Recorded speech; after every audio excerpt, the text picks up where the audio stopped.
I ain't trying to be a Debbie Downer. When we talk about trouble, come in, no. I ain't talking about getting into trouble. Come to this You made a way. I'm talking about trouble. And you, because sometimes we'll be judged and you don't know the story. You don't know the story. That's what they don't know. In my family, I've never fought my brothers and sisters in my life. We've never gotten into an argument in my life. So to me, so to think about, my heart breaks when, I'm talking about, you just said she told my sister to what? I was getting her beaten one day, and I don't know if I don't know what she had in her hand. But I grabbed it and snatched it. And like I said, I've always been a strong little boy. Snatched it, and I ran. She ain't gonna catch me because I was quick on my feet. You look like you can run. Oh, yeah. I played football. Yeah. Man. I was running back. Yeah. And so, Yeah. And I was quick on my feet. And I remember her, in this situation, I just remember, she told my oldest sister, and my oldest sister used to have to grab me because she couldn't contain me. Okay. She used to get livid when I snatched that belt. No man around. No man, no. My daddy, for the first he was around for the first 4 years of my life. And then he was not around for the next 4 years of my life, which between 4 and 8, he was nowhere to be. Did that honestly matter to you? Did it affect talk because sometimes we just act like a kid just needs some cereal and some milk and keep going. But and don't get me wrong, I love my mother and I love my father. Let me say that. It's all love. Yeah, it's all love. But your feelings is a reality. The truth of the matter is that my mother, from some reason, for a part of my life, let me say that. Yes, sir. That it wasn't all of my life. For a part of she kept me from my father. Okay. And did you know that you were being kept? I did not know at that time, no. Okay. I thought at that time he didn't want nothing to do with me. So when did you know that wasn't the case? How old was you? When I started having communication with him around the age of 8. When I turned 8. Okay. I don't even know how somehow he got the phone number. I don't know, my mama, when she realized she couldn't deal with me, somehow I started back talking to him on the phone. Was the damage done already? Did you, I'm saying, if you can think back. He explained himself. Okay, if you can think back to that time, I know that's a long time. The damage was definitely there. Okay. But I can say one thing about my father, he explained himself. Okay, at 8. Yeah, absolutely. And this when I just turned 8. Okay. Second grade. Yes. Third grade. And God fixed that up where on the phone we talking here and there to now I'm moving with him. Okay. At the age of 8. Where he at? Orlando, Florida. Moving around or literally? No, moving to live with him. Orlando. In Orlando, From Florida. Mississippi to Orlando is a major jump. With him and his wife, which is, I call her Miss Who Charlotte. I met. Yes. Okay. I call her Miss Charlotte, which is my spiritual mother. Yeah. I dealt with a lot of trauma as a kid. Yeah. And like I said, my mother said, and I laugh at it now, she said, go get that MFer. Yeah. And she meant that, hold that MFer down, which my sister couldn't hold me down. Yeah. She couldn't hold me down. I remember I did something. I was a bad child. I did something, and my cousins was around in the house. Okay. It was about 3 of them. And my mom started whooping me, and I snatched something. I think I snatched the belt, started running again. That's funny, though. She told all down 3 cousins and 1 sister. 4 people. A Mississippi woman, you better not grab that belt. She said again, y'all. Now she's saying y'all at this point. Y'all grab that mother. Blank, blank, blank. Yeah. And what did you do to get the whooping? I used to do some low down stuff. I can't remember. Let me see. I did so much. I can't remember exactly what I did. But it took 4 of them to hold me down. Okay. And even then, it was a tussle. I always been strong. Yeah, I be preaching. He hit me in my back. I'm like, nigga, you hit me one more time. Preach, Pop. Whoa, wait. You hit me in my back again. And so for years, I dealt with a lot of trauma and unforgiveness and hurt and disappointment. Okay. When did you know that it was trauma? Because it's normal. Woo! I used to think that the pain made me strong. I didn't realize that was trauma until maybe in the last 8 years. 8 or 7 years. Okay. Ago. 22, 21. Okay. Yeah, I already know. Yeah, and so me moving with my father at the age of 8, 8.5, if you will, kind of changed the dynamics of things. Okay. I'm walking into a Christian home. I'm walking into a structured home. Yeah. I'm walking into a disciplined home. Yes, sir. But where I come from and who I am at that moment. Yeah, you from here. It's not structured. It wasn't structured, dog. Not disciplined. That's old Panola County living, that. And so I remember I went to elementary and my dad got his first phone call. Now he got many phone calls, but I was in 3rd grade and he got his first phone call to come to school, come get me. I remember him crying and I remember him telling me that he never seen no child like this. I was enraged. In fact, when he came up there, if I can remember, they had I had like 3 adults. Okay. 3 men restraining me. No, 2 men and 1 woman. At what restraining age? me. I was 8. I was still 8.5. So why are they restraining you? Are you trying to fight? I was a fighter. Did somebody mess with you? I don't know what happened. However, I knew as a child, if you do anything to me. Would you black out? No. I'm raged. I know I'm going to get you, and I'm coming for you, and ain't nobody going to stop me. Okay. That was my mentality. And then I had the mentality of, I want to do what I want to do, and I'm going to do what I want to do. I'd have loved the 8-year-old. You'd have ran at me. I'd have caught you, put you right up in there, and suplexed your tail. You'd have came. I love a rage joker. Man, but see. I'm sorry, I knew karate. I'd have been like, come on, you come around here. And my father broke down crying. I remember that, because he never seen nothing like this in his life. And he walking in seeing his son especially in California, yeah. And but I mean, my father at 8 years old, I was a fighter. I would fight. I don't care how big. 8 years old to you didn't feel young though. It felt like you had been living a while, seen some things. So in your mind, and even at the age of 8, yeah, I knew God still had a call in yeah. my life.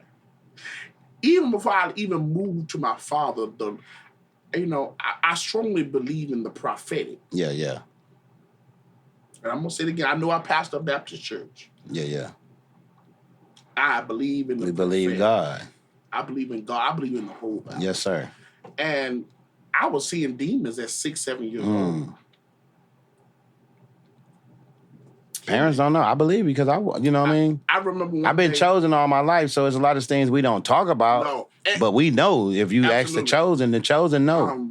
I remember one day my mama ended up moving, after I was born, she ended up moving back to Minnesota. Okay. And she came back to Mississippi. But I remember we was in Minnesota. I could be about 4 or 5. I was in the car seat with my sister. I was in my car seat. My sister was in the back seat with me. My mother had to go into Rent-A-Center or some type of, something close to that. Yeah. As a child, as a 4-year-old, 5-year-old, I saw a witch. Hear me. I saw a demonic presence. Dark cape. With a cape over their head, a body figure, and they turned looking at me in the car. They outside the car. I'm in the car. They outside in the parking lot. Yeah. And they turned and looked at me. I couldn't see the face at all. Wow. I yelled to my sister, "You see that? You see that?" She said, "What are you talking about, Jarrell?" You know, my middle name is Jarrell. She called me Jarrell. What you talking about, Jarrell? I don't see nothing. I don't see nothing but cars and people walking into the store. What are you talking about? And I kept saying, you see this? I'm looking at you see this? And I couldn't articulate what I was seeing. Yeah. But I'm looking at now, I know you see this, but I know you see what I'm seeing. And she was like, I don't see nothing but people walking in the stores. What are you talking about? Just leave me alone. You know, at the bus, she kind of threw me to the side. Leave me alone. Stop talking to me. And from that day, that's a day I'll never forget. Let me ask you a question.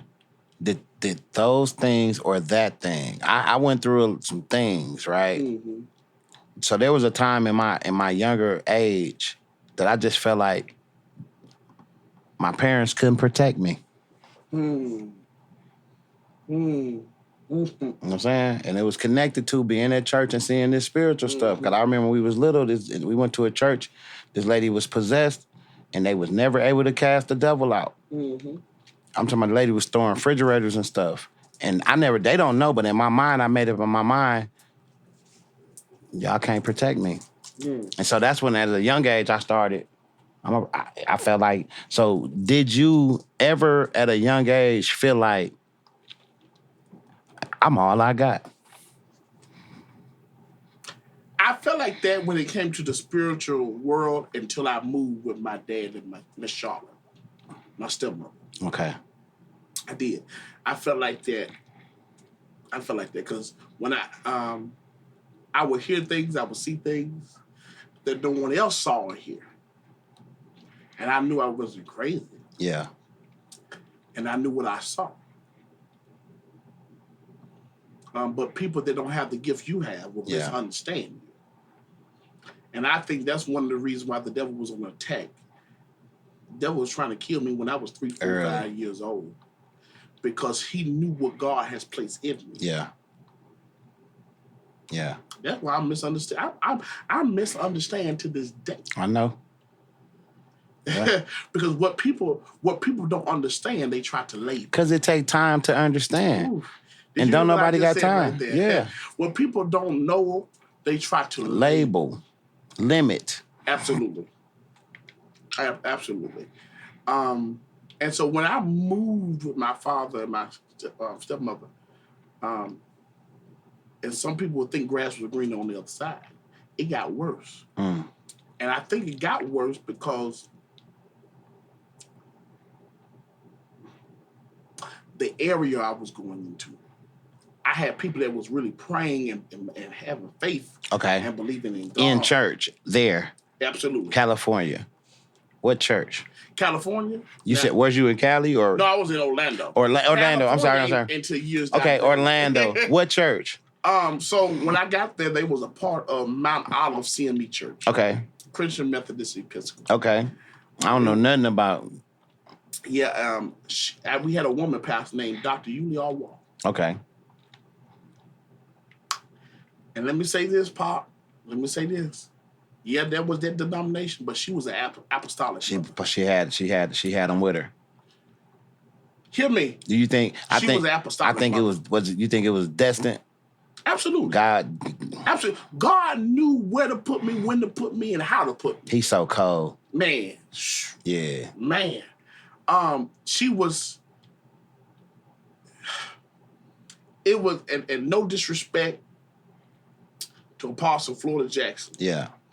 No disrespect to Pastor Rankins. Yeah. But she was Pastor 2.0. And I say that because she was able to call out everything I was going through as a child. A child. That even my dad and Miss Charlotte couldn't see at the moment. Yeah. So you believe in apostolic ranking or rankings levels. Absolutely. And it ain't saying that it ain't about bigger or little or smaller. It's not that. That's my thing with church. It's like we competing. No. Like, if it ain't your lane, I mean, go bake a cake. Can't nobody bake a cake like you. Exactly. Can't nobody make coffee with cream like you. I never understood the competing. Yeah. God has called you. You can't compete with a call that God. Come on, what God has. You can't compete. Yeah. So I don't understand that God has because you may be assigned to that area. I may be assigned to this area. We're working for the same master. Yeah. We're working for the same person.